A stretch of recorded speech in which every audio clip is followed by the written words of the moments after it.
भारत देश का हर व्यक्ति, चाहे वो विदेश में रहता हो, चाहे वो भारत देश में रहता हो, या भारत देश के किसी भी राज्य क्षेत्र में रहता हो, वह अपने आप को फख्र के साथ कहता है कि मैं एक भारतीय हूँ, मैं एक इंडियन हूँ, मैं भारत देश का निवासी हूँ। तो दोस्तों, यानी नागरिकता है। यानी नागरिकता मतलब होता क्या है? इस वीडियो को आप लोग लाइक कीजिए या ना कीजिए, लेकिन यह वीडियो बहुत ही इन्फॉर्मेटिव है। ये अपने दोस्तों तक इसको शेयर जरूर कीजिएगा। तो आइए आपको बताते हैं नागरिकता मतलब होता क्या। सबसे पहले हम जान लेते हैं कि नागरिकता का अर्थ क्या होता है। नागरिकता यानी किसी भी देश की वह सबसे बड़ी विधि, वह सबसे सर्वोच्च विधि जिसके द्वारा उस देश के नागरिकों को प्रदान किया गया एक नागरिकता होती है, जो कहता है कि तुम इस देश के निवासी हो, यानी तुम इस देश के नागरिक हो।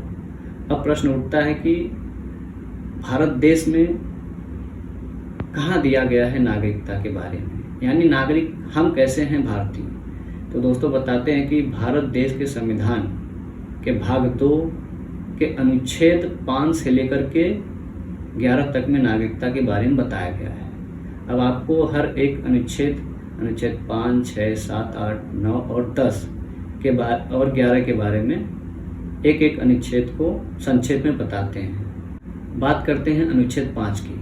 अनुच्छेद 5 यह कहता है कि संविधान के प्रारंभ पर नागरिकता, यानी कि जब भारत देश का संविधान लागू हुआ, 26 जनवरी 1950 को जब लागू हुआ, तो जो भारत के राज्य क्षेत्र में जन्म लिए थे या उसके माता पिता भारत के राज्य क्षेत्र में जन्म लिए थे, या ऐसे प्रारंभ पर जो व्यक्ति भारत में आम तौर पर 5 साल तक निवास किया हो, उसकी नागरिकता है, यानी वह भारत देश का नागरिक कहलाएगा। यह अनुच्छेद 5 कहता है। आइए अब जानते हैं अनुच्छेद 6 के बारे में। अनुच्छेद 6 यह कहता है कि पाकिस्तान से भारत में आए हुए व्यक्तियों की नागरिकता के बारे में।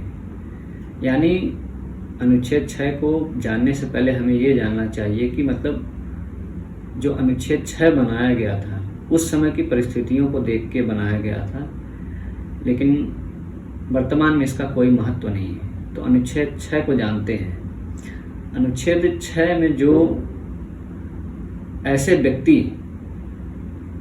जो भारत देश का संविधान लागू हुआ था, तो ऐसे व्यक्ति जो पाकिस्तान से भारत में चले आए थे, उनकी नागरिकता वो भारत देश के नागरिक समझे जाएंगे।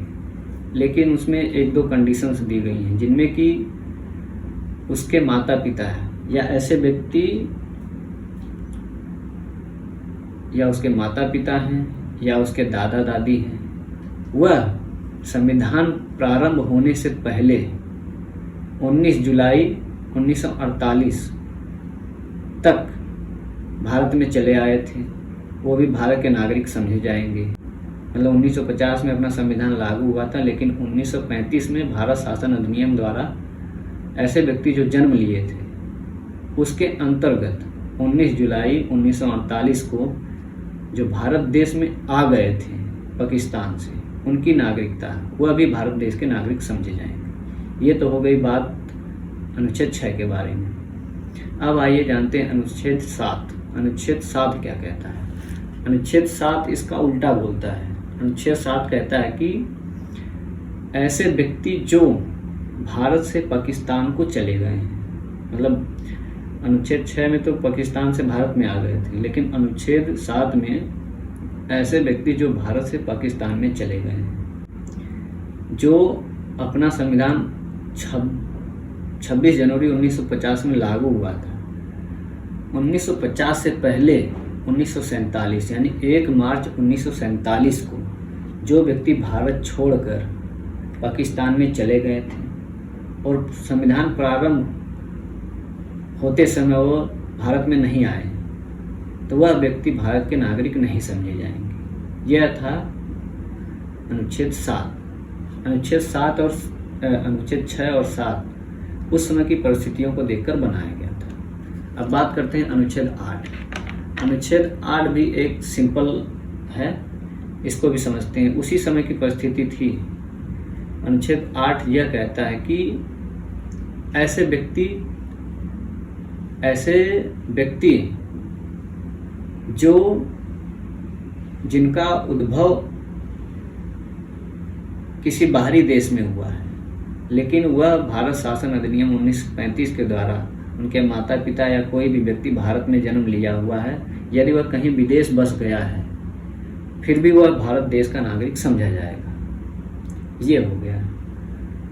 और अब बात करते हैं अनुच्छेद 9 के बारे में। अनुच्छेद 9 यह कहता है कि यदि कोई व्यक्ति अपनी सहमति से, अपनी खुद की मर्जी से, यदि वह विदेश में रह रहा है,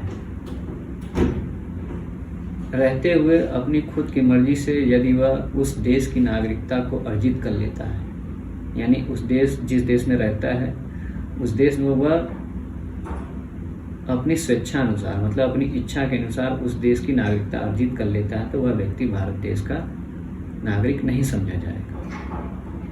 अब बात करते हैं अनुच्छेद 10। अनुच्छेद 10 यह कहता है कि हर व्यक्ति का नागरिकता का बना रहना का मतलब होता है कि मतलब हर व्यक्ति जो भारत में रह रहा है या जिसका जन्म भारत में है, जो भारत देश में निवास कर रहा है भारतीय के तौर पर, उसका नागरिकता बनी रहना, मतलब वह व्यक्ति भारतीय कहलाएगा और अंत तक, जब तक भारत देश में रहेगा, वह व्यक्ति भारतीय ही कहलाएगा, उसकी नागरिकता भारतीय ही रहेगी। अब बात करते हैं अनुच्छेद 11 के बारे में। अनुच्छेद 11 यह कहता है कि संसद, जो अपने भारत देश की संसद है, वह नागरिकता के बारे में कोई विधि बनाएगी और उसका विनियमन करेगी। यह है नागरिकता के बारे में। दोस्तों, इन सब अनुच्छेदों को मतलब पढ़ने के बाद हमें एक ही बात पता चलती है कि हम लोग सिर्फ और सिर्फ भारतीय हैं और मूल रूप से भारतीय हैं। अगर वीडियो पसंद आया हो तो अपने दोस्तों तक या किसी भी व्यक्ति तक इस वीडियो को शेयर ज़रूर कीजिएगा, क्योंकि यह वीडियो बहुत इन्फॉर्मेटिव है। और अपनी राय कमेंट बॉक्स में ज़रूर दीजिएगा और मैं उस पर वीडियो ज़रूर बनाऊंगा। और एक बात और बताना आप लोगों को चाहता हूँ, मैं ना कभी कभी रील बना देता हूँ, कभी कभी ऐसे वीडियो बना देता हूँ इन्फॉर्मेटिव वाली। तो दोस्तों, आई हैव मिक्स्ड टैलेंट। जो मेरे अंदर की खासियत है, मैं सभी कार्य कर लेता हूँ, मैं सभी में फर्स्ट क्लास हूँ। मैं एक अधिवक्ता हूँ, मतलब मैं एक वकील हूँ, लेकिन इस समय मैं एक कॉम्पिटिटिव एग्ज़ाम की तैयारी कर रहा हूँ, जो कि इस वीडियो में नहीं बता सकता हूँ। और मैं एक फर्स्ट क्लास क्रिकेटर भी हूँ, और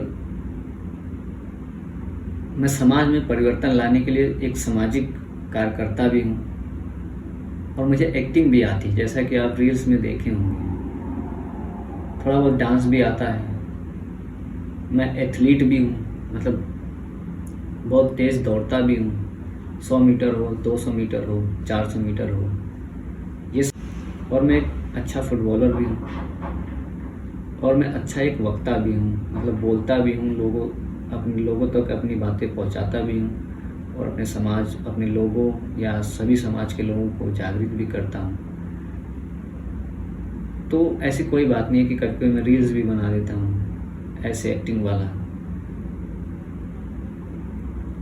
आई हैव मिक्स्ड टैलेंट। अगर वीडियो पसंद आई हो तो वीडियो को शेयर ज़रूर कीजिएगा, और जी हाँ, इंस्टाग्राम, फेसबुक पर फॉलो करना ना भूलिएगा। तो थैंक यू दोस्तों, मिलते हैं नेक्स्ट वीडियो में। अगला जो नेक्स्ट वीडियो होगा वो बहुत ही इम्पोर्टेंट टॉपिक होगा, जो कि मूल अधिकार से संबंधित होगा। यानी हर व्यक्ति का अधिकार क्या होता है। हर व्यक्ति खाता है, नहाता है, पीता है, रहता है, सोता है, जागता है, उठता है, बैठता है, कहीं भी आता है, जाता है, बिजनेस करता है, बोलता है। इन सब के बारे में नेक्स्ट वीडियो बनाऊंगा, क्योंकि वह टॉपिक बहुत बड़ा हो जाएगा। हो सकता है वह वीडियो आधा घंटे की भी हो जाए। तो हर वीडियो का मैं पार्ट बनाकर, मतलब पार्ट वाइज सेंड करूंगा मूल अधिकार के बारे में, यानी अनुच्छेद 12 से लेकर 35 तक जो अपने मूल अधिकार हैं उसके बारे में बताऊंगा। तो ये वीडियो अगर पसंद आई हो तो अपने दोस्तों तक शेयर ज़रूर कीजिएगा। तो मिलते हैं नेक्स्ट वीडियो में, तब तक के लिए टेक केयर, थैंक यू।